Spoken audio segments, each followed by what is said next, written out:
Exodus timiensa. Na Mose rehwe na se Yetro Midian sofo no nwan. Na oka won de won kɔ esre no achi no ho a. Na odru Nyankopɔn bepo Horeb ho. Na Awurade bɔfo beyi ne ho adi kyerɛ no wɔ nkyɛkyerɛ bi mfimfini gyaframam. Na ɔhwɛ na hwɛ. Na nkyɛkyerɛ no redere. Nanso na nkyɛkyerɛ no nhye. Na Mose se, ye die memma na makɔhwɛ ahwɛde kɛsie. Adekode a enti nkyɛkyerɛ no nhye. Na Awurade hunu sɛ wamane rehwɛ no. Onyankopɔn firi nkyɛkyerɛ no mu frɛ sɛ, Mose, Mose. Na ɔse, Minie. ɛna ɔse, Ntwimpini ha, yi wo nan mpaboa, na deɛ wugyina hɔ yɛ asase kronkron. Na ɔkaa sɛ, Mene wagya Nyankopɔn no, Abraham Nyankopɔn, Isak Nyankopɔn, ne Yakob Nyankopɔn no. ɛna Mose kataa n'ani, efisɛ na osuro sɛ ɔbɛhwɛ Onyankopɔn. Na Awurade se, Ampa ara, mahunu me man a ɛwɔ Misraim no amanehunu, na wɔn nso a wɔn so ahwɛfoɔ enti wosu frɛ no, mate. Na mahunu wɔn amanehunu. Na mesane sɛ merebeyi wɔn Misrifoɔ nsam, na matu wɔn afiri asase no so akɔ asase pa a ɛtrɛ so, asase a nufusuo ne ɛwoɔ sene wɔ soɔ.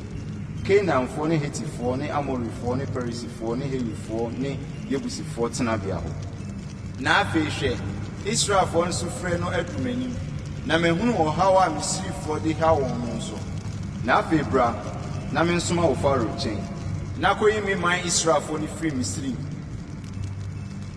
Na Mose ka kyerɛɛ Onyankopɔn sɛ, Hwan ne me a merekɔ Farao nkyɛn, makɔyi Israelfoɔ afiri Misraim?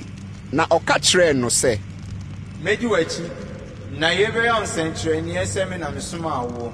Wonya yi ɔman no firi Misraim ba a, mobɛsom Onyankopɔn wɔ bepɔ yi so. Na Mose ka kyerɛɛ Onyankopɔn sɛ, Na sɛ meduru Israelfoɔ nkyɛn, na meka kyerɛ wɔn sɛ, mo agyanom Nyankopɔn asoma me mo nkyɛn, na wɔka kyerɛ me sɛ, ne din de sɛn a, sɛn na mense wɔn. Na Onyankopɔn ka kyerɛɛ Mose sɛ, Me ara ne me ara.